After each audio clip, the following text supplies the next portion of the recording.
हम अगर बात करते हैं एकाग्रता की, कंसंट्रेशन के, कंसंट्रेशन को हमें किस तरह से बढ़ाना चाहिए और उससे हमारे जीवन में ज्यादा से ज्यादा फायदा किस तरह से हो, बरोबर। तो जैसे कंसंट्रेशन की बात करते हैं, एकाग्रता हमारे कौन से माइंड से आती है? सबसे पहला प्रश्न है, क्या वो हमारे सबकॉन्शियस से आती है या हमारे कॉन्शियस से आती है? कंसंट्रेशन और एकाग्रता की बात करते हैं अगर हम, तो वो आते हैं हमारे कॉन्शियस माइंड से, बरोबर। आप जिस समय पे जो काम कर रहे हो उस समय पे उसका आपका लक्ष्य, आपका पूरे का पूरा ध्यान उसके ऊपर होना चाहिए। इसको हम कहते हैं एकाग्रता, कंसंट्रेशन, बरोबर।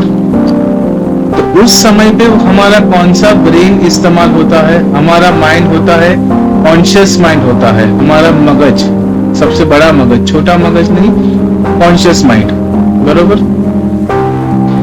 कॉन्शियस माइंड की बात करते हैं तो कॉन्शियस माइंड में किस प्रकार के ख्याल आते हैं?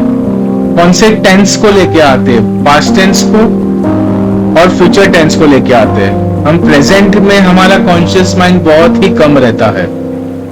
हम जो काम करते हैं, अगर हमारा उस समय पर हमारा कॉन्शियस माइंड अगर प्रेजेंट में है, ना पास्ट में है ना फ्यूचर में है, मतलब हम जो काम कर रहे हैं हमारा माइंड उसके ऊपर ही फोकस्ड है पूरे का पूरा।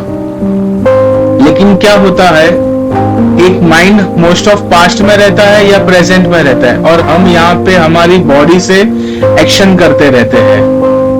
काम तो होता है, एक बोलते हैं ना कि एक सेकेंड में बहुत सारे विचार आते हैं, तो जरूरी नहीं है कि हमारा एक सेकेंड में समझो अगर 100 विचार आते हैं हमारे माइंड में से, तो फिर 50 पास्ट के हो गए, 30 फ्यूचर के हो गए, तो खाली 20 आपके प्रेजेंट के रहेंगे, मतलब आप जो कर रहे हो उसका है। उससे आपका कंसंट्रेशन ब्रेक होता है, क्योंकि आप कुछ एक्शन भी कर रहे हो, कुछ भी आप कर रहे हो, उससे क्या होता है, हमारा माइंड विचारों में उलझ जाता है। कि समझो आप कुछ बना रहे हो तो उसमें कुछ चीज आप कर रहे हो, तो उसको लेके बहुत सारे जाले बुन लेता है हमारा माइंड थॉट्स में, या तो पास्ट में गया, या तो फ्यूचर में गया, या तो कहीं और ख्यालों में चला गया। लेकिन फिर से क्या होता है, फिर से हमें हमारे माइंड को वापस लेके आना है प्रेजेंट में, कि मैं क्या अभी कर रहा हूं, उस पर मेरा ज्यादा से ज्यादा लक्ष्य होना चाहिए। तो दैट मीन्स हमारा जो भी कंसंट्रेशन या हमारी एकाग्रता, वो किस पर डिपेंड है? हमारे कॉन्शियस माइंड पे डिपेंड है, सबकॉन्शियस माइंड पे नहीं है। उसके लिए कहते हैं कि जितना आप प्रेजेंट में रहोगे, जितना कॉन्शियस रहोगे, उतना ही आप होश में रहते हो। बेहोशी में आप कोई भी एक्शन नहीं करोगे। अनकॉन्शियसली या फिर सबकॉन्शियसली आप कोई भी एक्शन नहीं करोगे। इससे क्या हो जाएगा, गलतियां कम होगी, समय पर काम होगा, परफेक्शन आएगा और इंप्रूवमेंट आएगा हमारे अंदर से बाहर। अब जो चीज जैसी करना चाहोगे वो चीज वैसी नहीं होगी, उससे भी बेहतर होगी। चाहे फिर आप वो कुछ पढ़ाई कर रहे हो, कुछ काम कर रहे हो, मेडिटेशन कर रहे हो, ध्यान कर रहे हो, साधना कर रहे हो, किसी भी प्रकार की साधना, किसी भी प्रकार की क्रिया अगर आप कॉन्शियसली करते हो, होश में करते हो, मतलब आपका पूरे का पूरा आपका मन, चित्त, आत्मा वगैरह सब उसी काम पर है, प्रेजेंट में आप हो। आप पास्ट में नहीं जी रहे हो, ना ही फ्यूचर में जी रहे हो, मतलब ना ही पास्ट का दुख आपको कहीं लेके जाएगा, ना ही फ्यूचर की चिंता आपको कहीं पे लेके जाएगी। आप पूरे का पूरा कार्य आप प्रेजेंट में रहकर करोगे, मतलब पूरे के पूरी एकाग्रता से आप करोगे। अभी दूसरा सवाल ये था कि एकाग्रता को इस्तेमाल कैसे करना है। तो यहाँ पे एकाग्रता को इस्तेमाल नहीं करना है, एकाग्रता को इस्तेमाल जो कार्य कर रहे हो उसमें करना है। अगर एकाग्रता आ गई आपके अंदर, कंसंट्रेशन आपका बढ़ गया, तो वो अपने आप ही इस्तेमाल होगी उस काम में। उसको आपको कहीं पे इस्तेमाल नहीं करना पड़ेगा। इस्तेमाल हम कोई चीज सीखते हैं और उसको हम इस्तेमाल कहाँ पे करते हैं, फ्यूचर में करते हैं हम।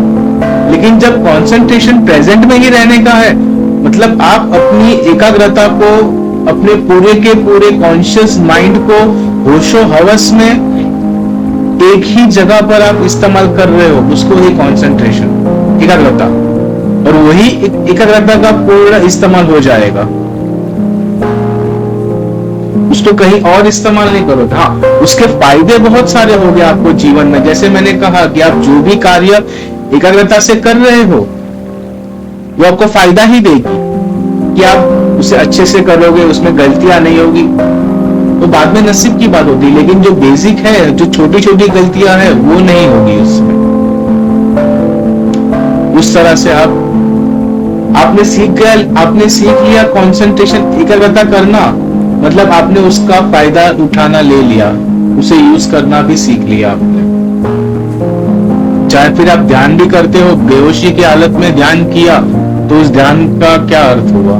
बस खाली आपको आनंद आया, आपने मजे लिए, शांति मिली थोड़े पल के लिए, लेकिन जैसे ही आंख खुली तो थे वैसे की वैसे ही। लेकिन जब आप ध्यान भी एकाग्रता से करते हो, तो जो रस है उसका निचोड़, उसका पूरे का पूरा अमृत आपके अंदर उतरता है। आपको पता चलता है कि नहीं, मुझे ये जो ऊर्जा मिली है ध्यान के द्वारा, जो सेटिस्फेक्शन, जो शांति मिली है, उसे मैं जीवन में किस तरह से इस्तेमाल करूं, उससे मैं अपना आध्यात्मिक या फिर मटेरियल वर्ल्ड है उसमें मैं किस तरह से मैं तरक्की करूं, कैसे अपने आप को और बेहतर बनाऊं, इस तरह से होता है।